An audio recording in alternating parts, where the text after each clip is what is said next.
Back when I first started AIPAC, Steve Rosen, who was my boss and was later indicted for espionage against the United States, I know, like, he's still around though. You're allowed to get indicted for espionage. Depends who you're doing it for. He sent me a now famous memo. It's now famous because I gave it to the Washington Post. He wrote, he warned me not to ever talk, this is my second day there, never to talk about AIPAC's activities outside the lobby. He wrote, "A lobby is a night flower. It thrives in the dark and shrivels up in the sunlight." I think that may be happening now thanks to all our efforts. If it does, not only the United States, but Israel, the Palestinians, and the world will be better off. This night flower needs crushing. I have a somewhat unique perspective on AIPAC owing to the fact that I was employed there for 6 years, as a volunteer for 2 years in the 70s, as a senior staffer in the 80s, but I also did see them from Capitol Hill, where I worked for 15 years for Democratic House members and senators. One of my tasks at AIPAC was writing its manual about Israel and the Arabs, designed to be used as a guide by students, congressional staffers, rabbis, etc., to defend Israel against the lies being told by the other side. It's called Myths and Facts, although inside of AIPAC it was always called Myths and Myths. You know, myth. This is standard Hasbara. Myth.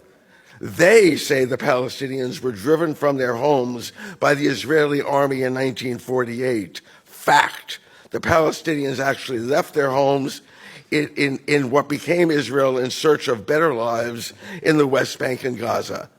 That was part of my job, was writing this stuff, but these myths have been around much longer than I've been. I will use the frame myths and facts to address the most common misconceptions about AIPAC as I see them. And I want to clarify at this point, I left AIPAC in 1986. And after that, I've only dealt with them from the outside, from Capitol Hill, and not as a staffer.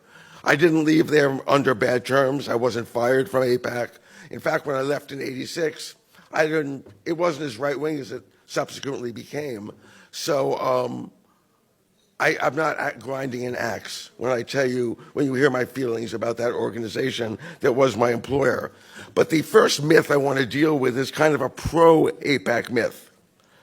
It is that AIPAC's role in intimidating members of Congress to support its demands through the use of financial pressure and intimidation is unique.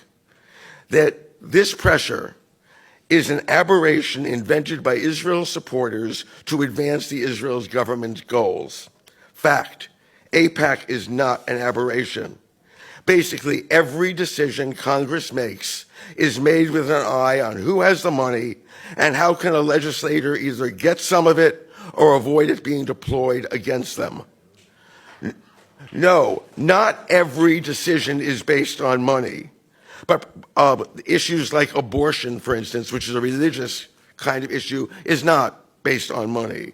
But everything else is. Most notably, issues relating to banks, guns, Wall Street, labor, regulations to protect consumer, healthcare, the environment, etc.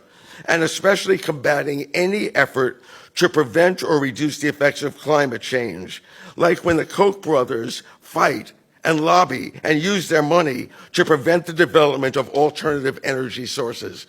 I can hardly think of anything that AIPAC does that is less patriotic than the fact that the Koch brothers and their lobby go out there into state legislatures and city councils to make sure that they don't authorize wind farms to allow us to be less dependent on Middle East oil. They don't care about the Middle East oil part, they care about money in their own pocket.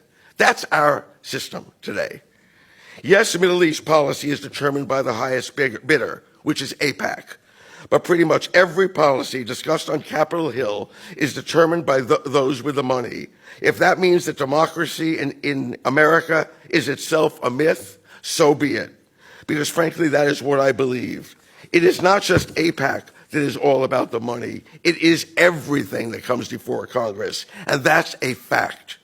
And I say that for 15 years of being up there and watching it and benefiting from it too. because you raise money from for your bosses from the special interests that want him to do stuff for them. The lobby supporters, of course, argue that it is love for Israel, the supposed fellow democracy, that is behind its support. But that was never evident to me. Yes, there are members of Congress who are true believers who, quote, love Israel and are sincerely devoted to its interests as those legislatures or Netanyahu sees those interests. But they are very few. In fact, of the 29 Jewish legislators currently serving, most had little or no involvement with Israel before entering politics, with most making their first visits to Israel as either candidates for office or once they were able to visit on free junkets. Yes, they all talk about loving Israel, about having grown up on Israel, about learning about Israel in the Hebrew school, but take it with a grain of salt.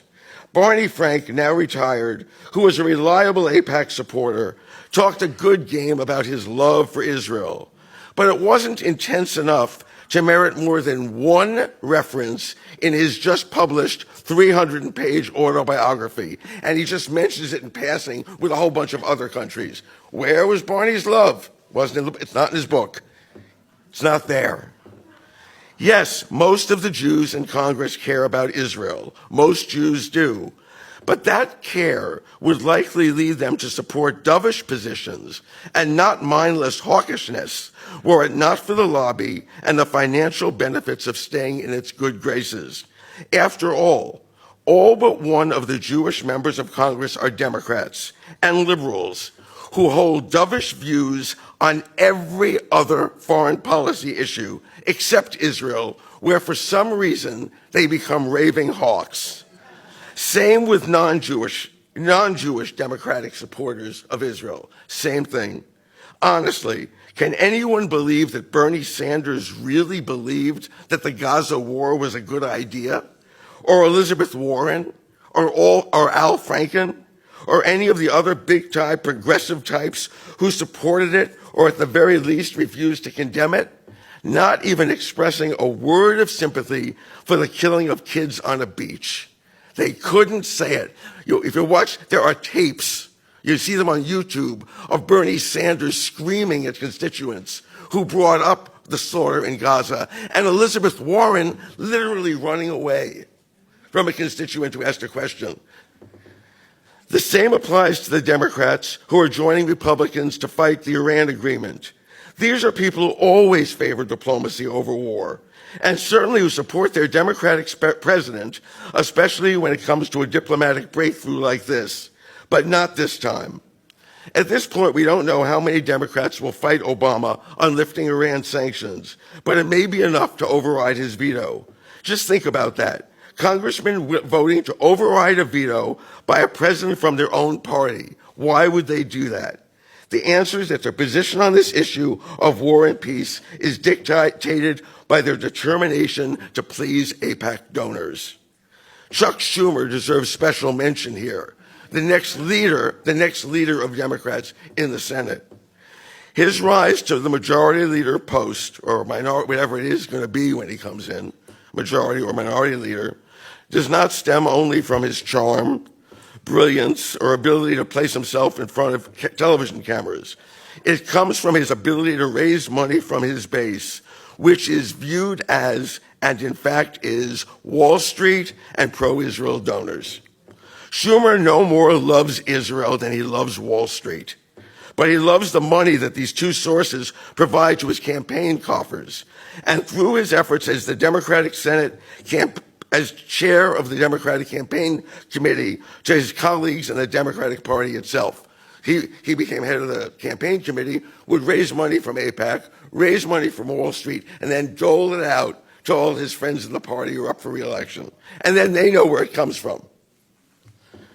This is important to note. Pro-Israel donors and AIPAC give so much money to candidates that the Democratic Party has for years been choosing only those closest to the lobby to run their campaign fundraising operations. That is why Rahm Emanuel got to be chair of the Democratic Congressional Campaign Committee, putting him both in place to block any candidate not sympathetic to AIPAC from running, which he did. He also blocked Arab Americans from running for Congress, and to grease his ascent to the top. And that is why ambitious Democrats will do all they can to defeat Obama on Iran. It's good for business. As the song goes, what's love got to do with it? Nothing. Absolutely nothing. According to this past Sunday's New York Times, Republicans are now joining Democrats in terms of getting paid for their devotion to Israel, something Senator Tom Cotton discovered when he wrote his letter to the president of Iran and was paid $1 million. He probably does not need AIPAC money to win re-election in Arkansas, but the Harvard-educated veteran of Iraq and Afghanistan has his sights set higher than that. His devotion to the cause will certainly help him get there, and has already. In general, though, the conservatives don't matter much on matters relating to Israel. One, even for the most zealous defender of Israel in the Republican caucus, Israel is not central to them or their fundraising. Not central to the way fighting against gays or abortions or Obama or illegal immigration. Those are all their big issues. Yes, there is Sheldon Adelson and a few others who give money to right-wing candidates, but given that 80% of Jews are Democrats, as are the overwhelming majority of Jewish donors, these Christian conservatives are pretty insignificant in terms of the big picture. In all my years on Capitol Hill, I never heard a single staff member say that they had to vote for some Palestinians don't exist resolution that was on the House floor because they're afraid of the Christians. No, they're afraid of AIPAC, and AIPAC is not a Christian organization. The fear is awesome to behold. In 2006, this is amazing, the White House and the Israeli government agreed on an $86 million aid package for the Palestinian Authority to strengthen the PA to help it withstand the Hamas threat. I remember talking to the leading Democrat on the House Appropriation Committee. She had heard from the Israeli government that they wanted this $86 million to go to the Palestinians, and that they, in fact, had drawn up the package with the State Department. So she said, that being the case, she'll support it. Next thing I heard, she was opposing it. In fact, she said she would cut the sum in half, which she did. I paid her another call. Why had she changed her mind with the president and the Israeli prime minister in agreement behind it? She said, after she spoke to me about it, she met with a senior AIPAC lobbyist who told her to cut it in half. I asked her why, and she said, they don't think it's the right time. So it's not just the United States government that Israel is stronger than, it's the Israeli government too. Now, this legislator has a safe seat, but like Schumer, she was always in the fundraising business for herself, for other candidates, and she also became head of the Democratic Congressional Campaign Committee. Her loyalty was not to Israel, but to AIPAC itself. After all, the Israeli government may be calling the shots, but it is AIPAC that is coordinating the PACs, and far more important than the PACs, the individual donors. A lot more money goes to members of Congress from individual donors than from PACs. I saw in the news the other day that Congressman Chris Van Hollen, who is running for and likely to win the Democratic nomination for senator from Maryland, has raised $1 million for his Senate campaign and has $2 million more in the bank. That would not be the case had he not changed his tune on Israel. Back in 2006, Chris Van Hollen got into deep hot water with the lobby when he criticized Israel's conduct of the war with Hezbollah. He expressed support for Secretary Condoleezza Rice's statement that Israel was not taking care to avoid civilian casualties. Poor Chris. He was new then, didn't know that such an audacious stand, expressing support for his own Secretary of State, would cause the lobby to go nuts. But it did. He was summoned to explain himself to the Jewish Community Council of Greater Washington, the local branch of the lobby, which he did. And then he issued a statement which retracted his statement. His earlier statement, but his mea culpas were not accepted.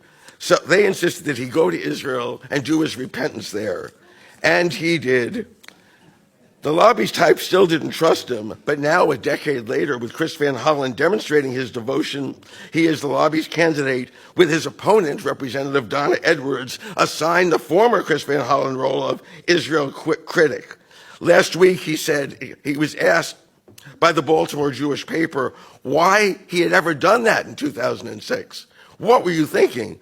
He said there was a situation where there were some differences with the community. The goals were the same. They're always the same, which is to ensure the safety of Israel. We have shared values, shared priorities.